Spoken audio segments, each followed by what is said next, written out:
Yep. Well, hello and welcome to the After the Sermon podcast. We're so glad you're joining us today. My name is David Baxley. I'm one of the pastors here at Bethany. And as a church, we've been going through a series that we have called JoyFull, as we're going through a series through the book of Philippians. It's been a fantastic series. We're excited to do that, and we're going to be going deeper in week 3 of that series this week. Joining us this week is Joe Roraff. Yeah, hi. It's good to have you, man. And then also the one bringing the message this past Sunday at our service was Rabe, our college director. Hey, guys. And so what we're going to be doing is going through what Parker was preaching on, because we were talking about beforehand, there is so much in these verses. Yeah. That there's plenty to go deeper in that you weren't able to cover in a message. Yeah, you can say that. And so I'm excited to go through it. We've already talked through a little bit of it, and so it'll be fun. But just for the sake of time, we're going to keep going through this. We're going to start with Philippians chapter 1. This is week 3 of the series, starting with verse 12.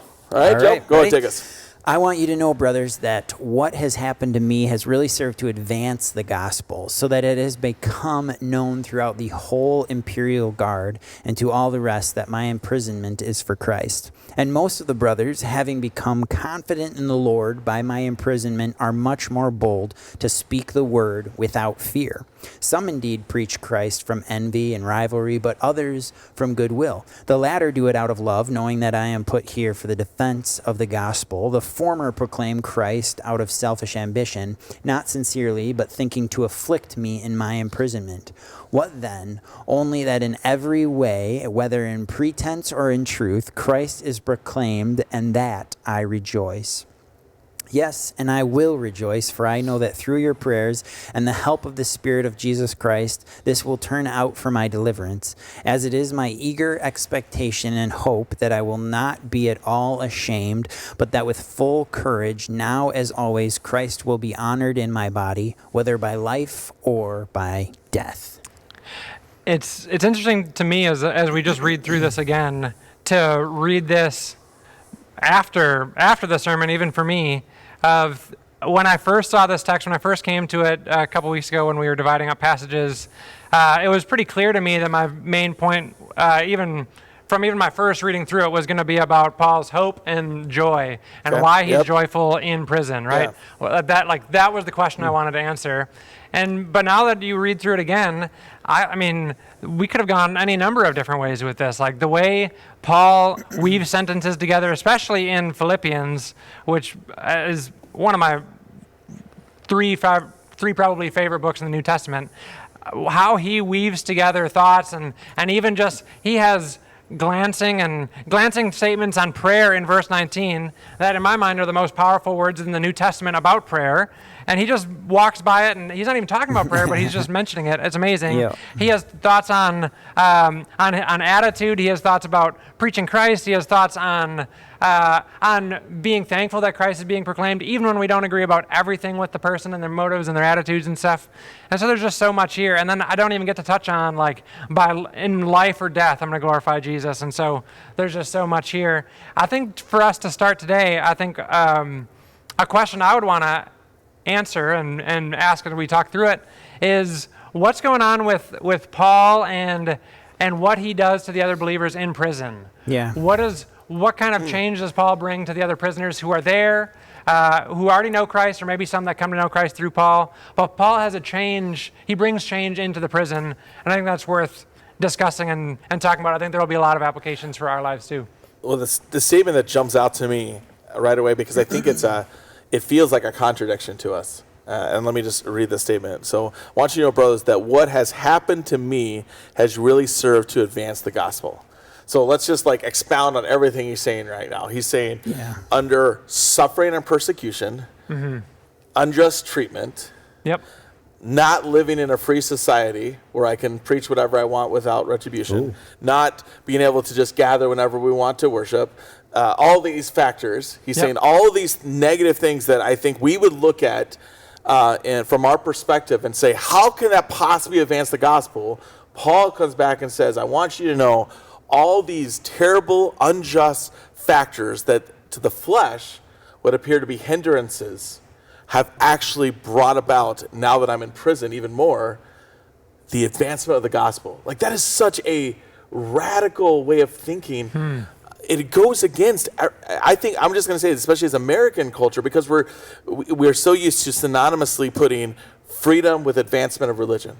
The more freedom of religion, the more advancement of religion. The more freedom of religion, the more the gospel can be preached, the more it would advance. And one thing that I've noticed, and you're a big missions guy, Parker, so I'll ask you this, just in case what I knew last time is wrong. Where's the fastest growing church right now? I think it's in Iran. Iran? Okay. Last one I knew was China. Yeah. Yeah, I think Iran is blown up. Okay, and I thought you're actually, now you say that, I did read that recently. So now what's the culture of Iran? Like, is it more like America? Is it more like what Paul was going through? Yeah, it's a lot like what Paul was going through. So, and maybe even worse, a little bit. You could say that. I mean, that's an argument. I mean, yeah. they're being slaughtered. Living under Nero is probably the worst it's ever been. Yeah, that's true. But I mean, Iran is not super far behind. Okay, so then we have that, right? We have, that's the fastest growing church in the world right now. The gospel is finding its greatest empowerment, its spread, its advancement in one of the most persecuted countries in the world right now, and the country that arguably, at least by our own narrative, that has the greatest religious freedoms. The church is, to my last reading from Barna polls, shrinking. That's a contradicting idea. Yeah. And it's important to not lose, and there's a tension there of Paul wants the gospel to be proclaimed, but Paul also is not advocating for persecution. That's exactly right. Yeah. And that's not what we're doing here. Yeah. But there's always that, both those strands that need to be held on to. It's a good thing to advocate for religious freedom for Muslim, Christian, Mormon, anybody in any country. It's good to have freedom in a country. Yes, that is a good that's thing. A great word. Yeah. And so, but at the same time, when persecution comes for Paul, he's not oh no, my religious freedoms are the most important thing ever. And so I think he's holding on to both those strands. Yeah, and I think it's important to recognize that, even through persecution, the gospel can still persist through into a person's heart, and through brokenness in society where they're trying to snuff out the gospel. The gospel is so powerful and so impactful and so important in people's lives that it will bust through those walls that are trying to be put up to stop the gospel. I think there's something to say too, that when to accept the gospel, when by our own perspective it costs us nothing. It's free. But what I mean is there's no risk. For most people, in the United States of America, what the gospel costs them is 2 hours on Sunday morning. Or that's it could what cost the average, you friends. I would disagree with that. It could cost you friends. It can get there, absolutely. But that's what I'm saying. I think the more as we stand up for our faith, and this happens in America without a doubt, the more it can cost us. I think the more we have to decide, where does our hope lie? Right. What are we truly committed to? The less the gospel costs us, I think the less we are committed to that gospel. And that's a good point. And so again, hear me as I say that this is not an advocation for against freedom, but it's just something that I've wrestled with for many years, and I see this in the narrative of Paul. Yeah. But I also see this in the narrative of my own life. When I'm confronted with, hey David, if you want to grow in your relationship with me, it's going to cost you this. Yep. When I'm so used to really having freedom to do whatever I want, whenever I want it, I struggle with the littlest things that God might ask of me. Yeah. The littlest, silliest. Most immature things, like an hour of sleep or a couple more hours out of my day, or instead of being home that night watching a movie with my wife, we're gonna invite our neighbors over so we advance the gospel, right? Little things like that. Whereas Paul's battling with, am I gonna die tomorrow? And he seems more fervent about preaching the gospel than maybe I am. Yeah, and right I think now. Paul had something that was just contagious, because you look at what he says here. It is become known throughout the whole imperial guard and to the rest that my imprisonment is for Christ. So what Parker talked about on Sunday, prisoners knew and the guards knew, and Paul just had this fervor and this excitement for what Jesus had done for him, and he was just so ecstatic about it that persecution wouldn't stop him. And I think about I don't share the gospel with somebody because I'm afraid that they might think I'm a wacko weirdo. or something. But Paul was like, dude, everybody knows about the gospel and this is exciting. He doesn't say everybody accepted the gospel message. He just says everybody knows it because I told them about it because I'm so excited about it. Yeah. You can't be quiet. That's really good. Going off of something you said, David, about how persecution and your level of commitment are somewhat tied together. A former boss of mine always used this phrase that involvement breeds commitment. And so I'm in the business of like taking students on mission trips, and so he said like the more we can involve a student in God's global work, the more they're going to be committed. And he gave me this book to read by, I think the guy's name is Douglas Hyde, and I think it's called Dedication and Leadership. And it's about it's by a former communist from Great Britain who I think he became a Roman Catholic and kind of stepped out of his communist circles and kind of wrote about some of the things he learned from communism. Is that they totally when communism like starts to pop up in a society, and when it takes power, it starts from like a less than 1%, like a little minority of people, and then it like blossoms into this full-fledged like Russian Revolution, right, in 1917 and stuff like that. But it starts really small, and what they do, he said, from being a communist, is that we involve people from day one. Yeah. We get them involved. We get them like we start to make it hurt for them a little bit. Like we get them going out on the street and preaching about communism. We get them leading other people. We get them talking to other people. We want to get them involved as quickly as possible, because the more they're involved and the more that it hurts, the more likely they're going to be committed. Right? Yeah. The more cost. Yeah. They don't want to give them just a little bite size. They want to get them committed right away, because the more they're involved, the more they're going to be committed. And I see some of that in maybe the world that Paul lived in the world that our Iranian brothers and sisters in Christ live in. Yeah. Is that since there's a cost right away, since there's a cost to knowing Jesus right away, they're committed, and they're committed for life, and they're committed passionately and fervently, and that spreads.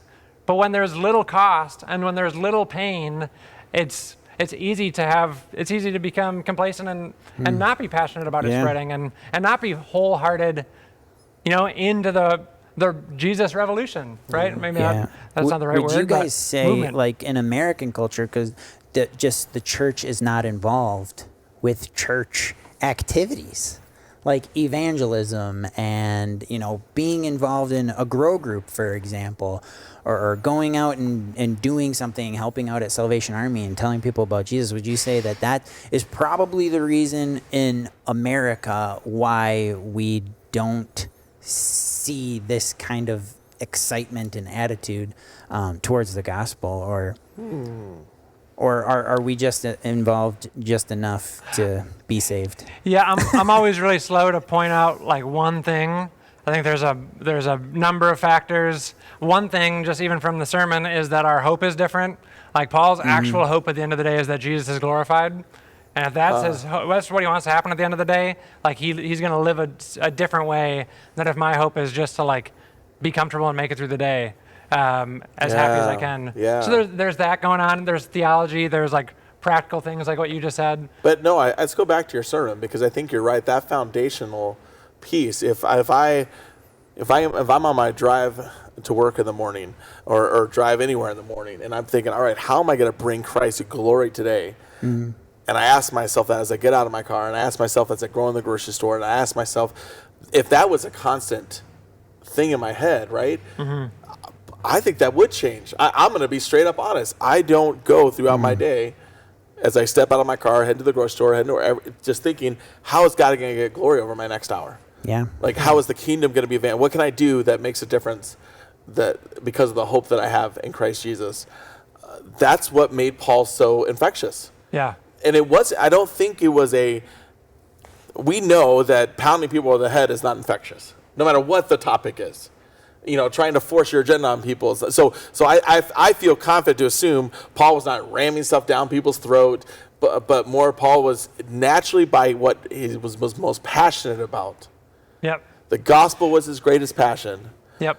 Thad spoke to that last week, actually, as well. Mm-hmm. As he was talking about the gospel being the gospel. What we're most passionate about is what people will see most evident in us. Yeah. In my mind, just the picture I have a little bit is that like what's working for Paul day by day is that Paul has his grappling hook of hope up on something sure and foundational and true, and he's like climbing up the wall every day going after this hope, and everyone else is sitting at this guy like climbing up a wall. Like, how are you doing that? Like, my hopes aren't driving me towards that. My hopes are keeping me here on the ground. And I think maybe what started the movement in prison was that like people are seeing not that just that he's shoving things down their throat, but this guy's hope in this Jesus is like pulling him forward throughout the day, and it's like it's changing his joy, it's changing his everything about him. And I think that was probably an infectious thing, that like, Paul, you're different because you have this hope, like that today your Savior is going to be glorified, and it's pulling you up this wall. It's causing you to live differently. It's causing you to receive your prison differently. Everything was different because of that hope. And I think you hit something on the head. Where we often struggle with. We almost there's a narrative out there which don't be too different, otherwise people won't listen to you. But, tell them you're a Christian, but look normal so that they want what you have. So they want Christianity and they won't think it costs them too much. Blend in. Yeah, right. And that's the opposite of Paul. As I watch as I read the book of Acts and I read what he says in his letters, I don't want to blend in. Paul said, I want to show them how different this is. And yet how much God has worked in me that I'm willing to both live and to die and to sacrifice, and I find joy and I find contentment, and I'm learning this along the way, and I'm in fellowship with other people while I'm doing it, that this is so extremely different that even if you think I'm weird, at one point you'll decide whether I want what they have or not. Instead, show the full picture. Yeah. Show them all the cards. Yeah. Instead of feeling like I got to watch the cards, otherwise they may not want to talk to me about it. Yeah, when I was in high school, I had a friend that wasn't a Christian. He was a foreign exchange student, and he came to the school, and we were friends, and he was friends with all my other friends, and we were all Christians. And he was like, but towards the end of the year, he was like, I want to become a Christian. I just don't want to have to like live like a Christian. I want to continue doing what I'm doing with girls and drinking and live that life. I want to give my life to the Lord, but I don't want to give all of it. And I was like, dude, that's not, you're missing something there. You're missing the full joy and enjoyment of being a Christian and following God to the fullest extent, because you think you're holding on to things that are giving you joy, but those things are just destroying you in reality. I think what Paul might say to the person to the Christian who maybe has a unspoken attitude of I want to blend in, I want to get as close as I can to the culture and not be too different, and then once I'm accepted, then I'll talk about Jesus.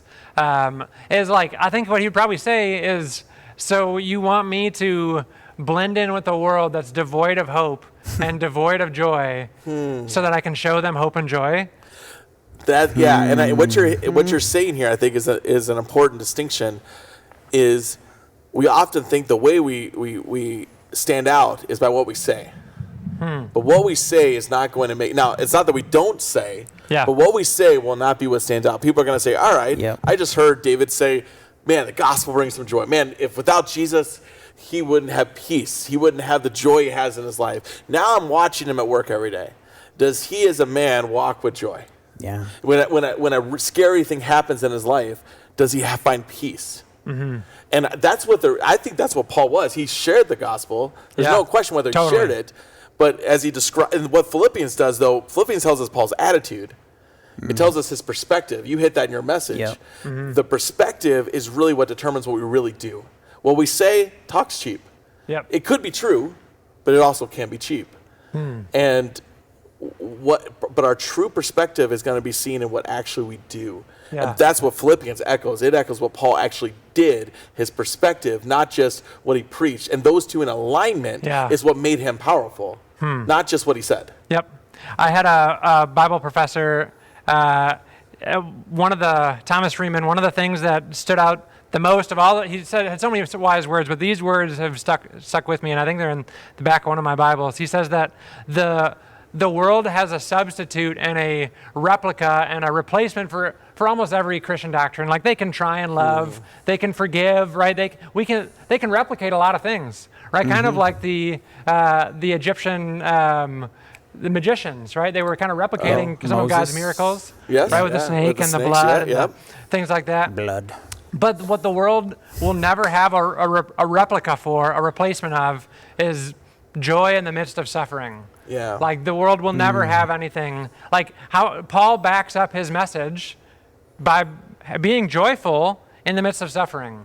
Like there is no replacement for that. There's no other, because there's no external hope outside of Jesus that still gives you hope in the midst of suffering.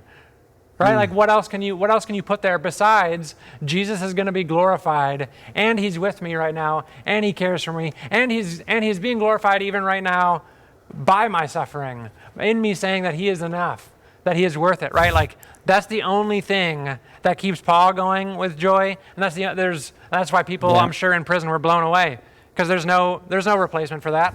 Nobody else has that. Joy in the midst of suffering. I think that's just been a powerful statement that stuck with me. It's true, because you think about people who are going through tough times, who don't know the Lord. I mean, I don't know. I went through a tough time like a couple of weeks ago where I was having anxiety. I don't struggle with anxiety at all, but I had extreme anxiety where all I could think about was that horrible thing that was happening to me in my life, and I couldn't think about anything else. It was overwhelming and it was crushing me. But the only thing that gave me relief was to turn on some worship music or read my Bible and just focus on God with all my heart and my mind and my soul and my strength. That was the only thing that got me through. And during those times, I was like, death would be sweet right now. Just take me to heaven, Jesus, right now, so I don't have to think about this anymore. Oh, I feel like you should have called me. I should have called my pastor.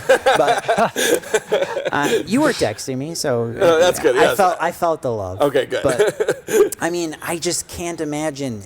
And I hate to talk about suicide, but I could understand if somebody didn't have that hope of Jesus Christ, how suicide sounds like a great option. You know what I'm saying? Like, that's a tough subject to talk about, and I even cringe as I say that, because I know I have people who I know who have committed suicide, and it's terrible. But I can understand it now, like going through something like that. I think what you're doing, Joe, is you just kind of, as we've all the last 10 minutes or so, 15 minutes talked in this heady version of this, almost in the cloud, like you've brought it to a real life scenario. And I think one of the important things you're noting, and I think Paul, we see this in other aspects of Paul as well. He mentions this near the end of Philippians, I think, or at least I think he alludes to this, that it's not that every moment is like that. Like Paul had his own struggles too. Like you're talking about our humanity, and it's easy to say, it's important to distinguish allow for our humanity. When you get that anxiety, we cast it onto God. Yeah. It is not, you will know you're my followers because you have no anxiety. Yep. That's like, you will know you're Right my followers because you're never weary. You will know you're my followers because when something bad happens, you don't weep. Like that's not the narrative in Scripture. And sometimes we get to a book like Philippians, and as we talk about it, we can without, it's not on purpose. And I'm totally guilty of this because I keep things in my head a lot, right? But you just brought us down to remind us to be like Paul is not perfection. Right. To be like Paul is not to say, I'm never disappointed, I'm never discouraged, I'm never weary, I'm never missing my friends. I mean, Paul longs for the church in Philippi here, but to be like Paul means when we're there, he falls back on that hope. And because he's anchored there, when he feels like he's slipping, he knows what to hold on tighter to. When you go to the Word, like you said, and I remember you mentioned that to me, you're like, man, I just spent the last hour worshiping God and just being with God, and I feel really encouraged right now. But then when as new information or lack of information came to you about your situation, I remember you're back like, into it. What's going on? But you went back, and you talk about that grappling hook. Yeah, it's realizing sometimes we forget it's there. And that's okay. We get distracted. You just grab back onto it. Yeah. And that's what I think. I have no doubt that Paul's humanity also gave them the right perspective. This guy doesn't have it all together, but even when he doesn't have it all together, he seems to be able to find it again. Yep. And even when he's sad, he's got joy. Even when he misses his friends, and I'm listening to him write this letter, he finds ways to be encouraged even while he's lonely. Yeah. Like it's that it's that those two pieces, and it's not balancing them, it's allowing for both of them, whereas maybe someone else says, all I feel is lonely and I have no clue how to find hope or joy. And that's what I think you were speaking to a little bit, is yes, we can go from loneliness, now my friends are here, now I think I have joy, right? Or I'm happy, but it's the middle of, I am still lonely. Your situation did not change when you were meeting with God. It's not like I went to my first time of prayer, God answered all my prayers, and my situation changed. But I remember calling you or texting you, and you were like, yeah, but I have peace. Yeah. I spent some time with God, and I have peace. I have contentment. My situation didn't change, but I remembered how big God is. Right. And, Exactly. and your testimony changed, though. Yep. Yeah. And My attitude changed. Yeah. Everything. And every time the gospel was not just a past thing that I kind of applied to my life and now I'm good. It's like a right now, the gospel offers you freedom. Even if your hands have slipped off the rope and you're laying on the ground and your ribs are cracked and you're bleeding, like the gospel offers you hope right now that there can be joy not found because of your circumstances, but in spite of your circumstances, in spite of your emotions, in spite of the awful things that take place in our lives, there's joy in knowing that I have life in Jesus, that I have hope in a future in Jesus, that right now the purpose of the universe is still being fulfilled, that Jesus would be glorified. Yeah, even in amen. me just putting my hands back on the rope and spending time with God, spending time receiving peace from him, knowing him, casting my anxieties on him. Like the gospel frees us from having to sit there on our own and come up with some other external reason for joy.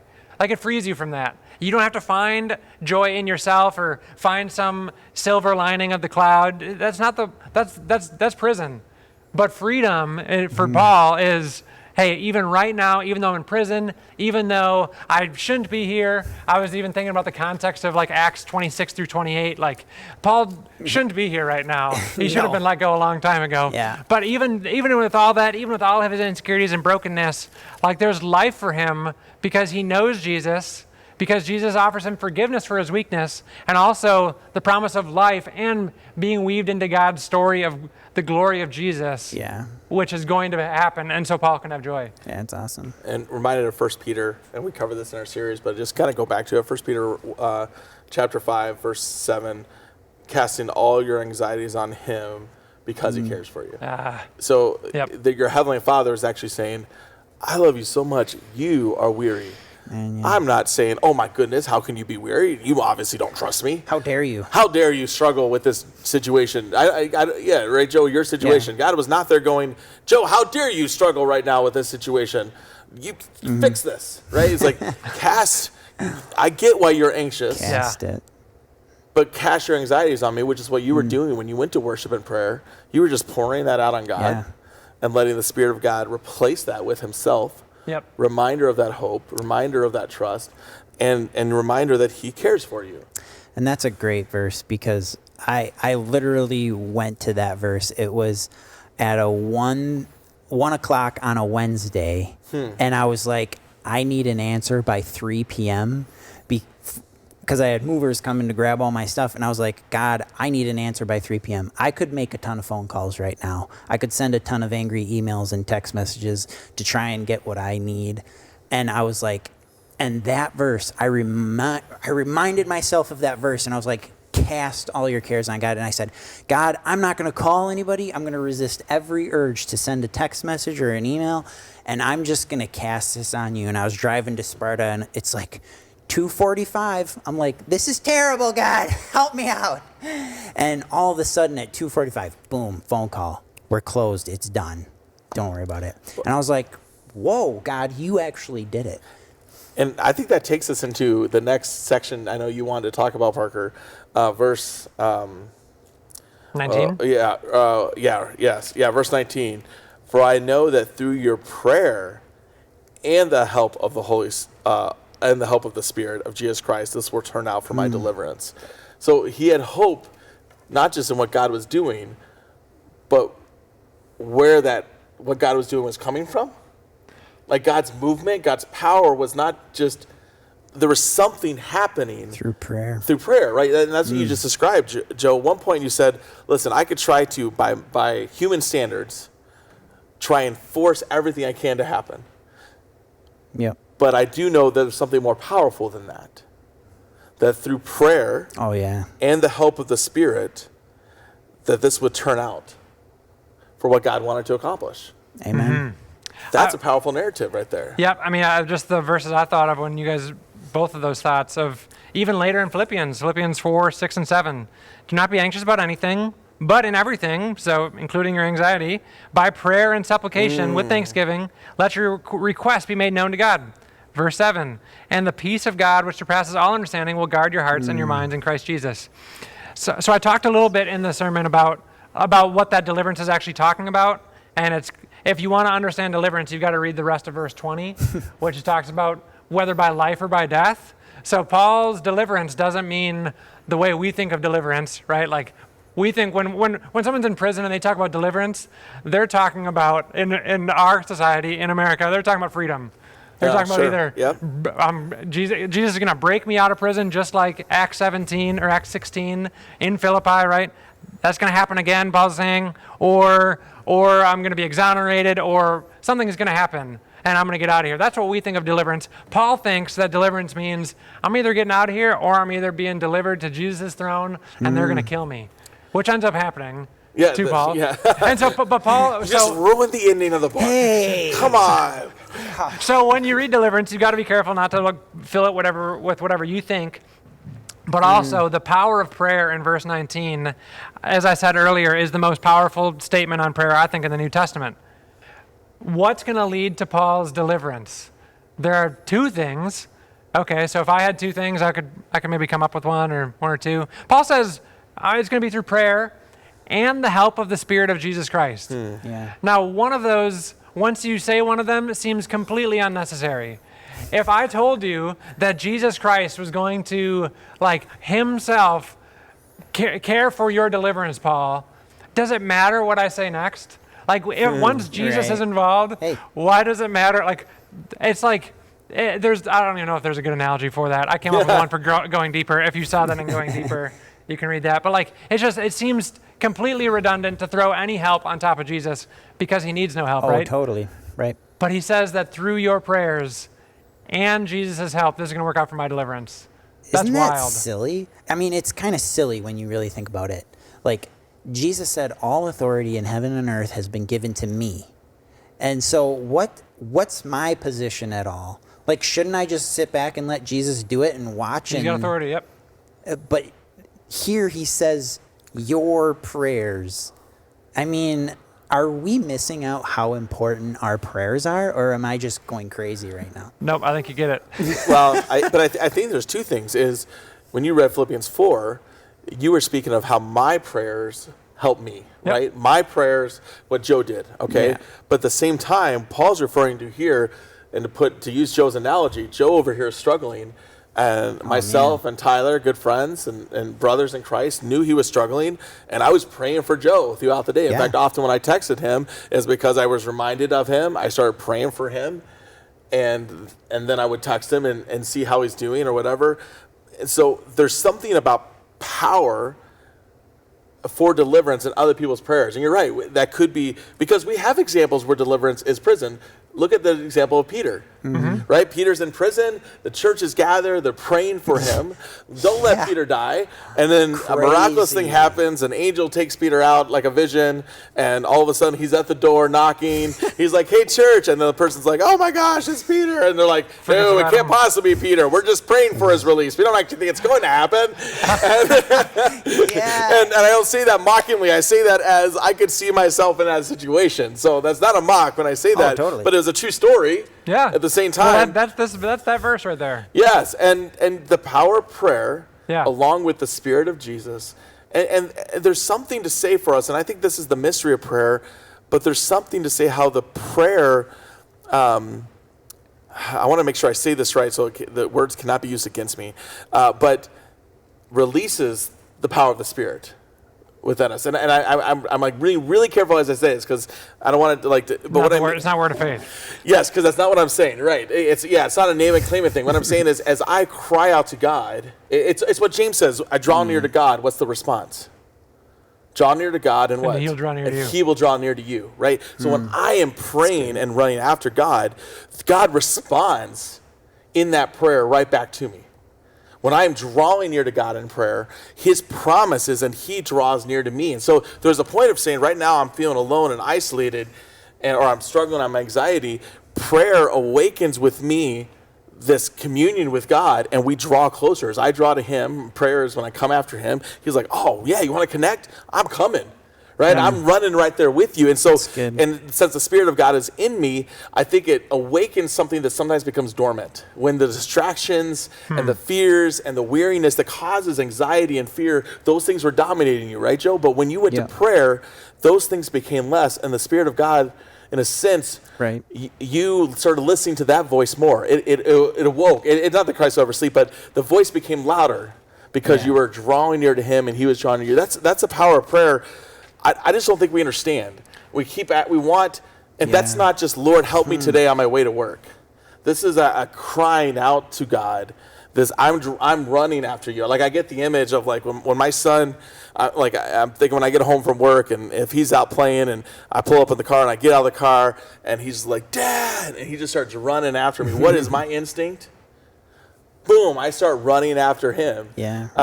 Relationally, we're still father and son, even if he doesn't run after me. But when he runs after me and I run after him, we have moments of intimacy and connection. Amen. that do something within our hearts and our minds, relationally, and I think spiritually. I think that's kind of this image that prayer does. I don't know if this makes sense, but and not only that's half the story, right? And that's half the story. Not only is prayer producing intimacy, but it's actually doing something too. Like it's actually like God is I don't want to say the word waiting, but he moves at the prayers of his people. No, I like that word. Yeah, amen. The prayers of a righteous person are what? Availeth much. Effective. Yeah, powerful and effective. Yep. I like the word power in there too. Well, Isaiah 64:4 says, "From of old no one has heard or perceived by the ear, no eye has seen a God besides you who acts for those who wait for him." Like God is he actually moves when we call for him, when we ask, hey God, I cannot do this, I cannot move this like anxiety in me, I can't do anything about the prison that I'm in, I can't do anything about this body of sin that I'm in, but God actually moves things, he moves reality by our prayers. Yeah. He says that the harvest is plentiful, the workers are few. Pray to the Lord of the harvest to send out workers. God's going to do something when we pray. Yeah, and the thing that I think about is the beginning of Acts there.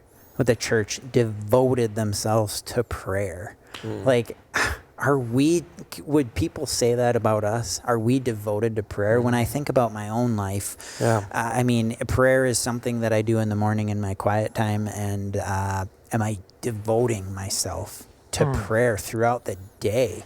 And I got to say, I'm not. But this podcast here has encouraged me, man. I want to go after prayer. Just the importance of it, just from verse 19, is insane. Like, I want to move mountains in the spiritual realm, and the only way to do that is prayer. And I think to bring this back to your message, kind of as we close here in just a minute, one of the big things in your message you alluded to, just this. It almost, like you mentioned your example of your friend who just almost annoys you a little bit, right? This idea of he's just like, you're like I'm frustrated. He's like, but it's a wonderful thing. God's in control. And you're like, now after I slapped you, I'll pray about it. You know, like that. And Paul's kind of that voice sometimes to us too, and we can be frustrated when we read texts like this. And I mentioned this when we first got into the book of Philippians. We can become frustrated with this call that Paul's giving to us. And maybe become frustrated because you're right, this is one little thing about prayer. But as we talk about what Paul saw, and then he goes into what he's able to experience and feel, right in the middle of that is really the meat of it, which is prayer. That one phrase. And so, like, if you're one of those that was on Sunday listening to Parker's message, or even the couple of messages we've already done on Joy, and been like, oh, okay, yeah, easily said, not easily done. Right. I'm struggling with this, or, oh, great, I'm clearly not as good enough a Christian. I just want to encourage you, start with the simplicity, but the depth and power a prayer. Yeah. But not a prayer request, like not just Lord, help me today. I want to encourage you, get away like you would on a date or going out with a friend or something, but just go get with God and just pray. Just go be with God and pray for a while. And maybe you can, while you read Philippians, pray. Instead of just reading Philippians, be in prayer, pray Philippians, or go to the Psalms. We talked about this during the Psalm series. I think this is so important because it is easy to get lost in the info and lose the, but I've heard this my whole life. Or I've heard Christians talk about this, or ever since I got a Christian, I was told I was going to find peace and I'm struggling a little bit, or whatever it might be.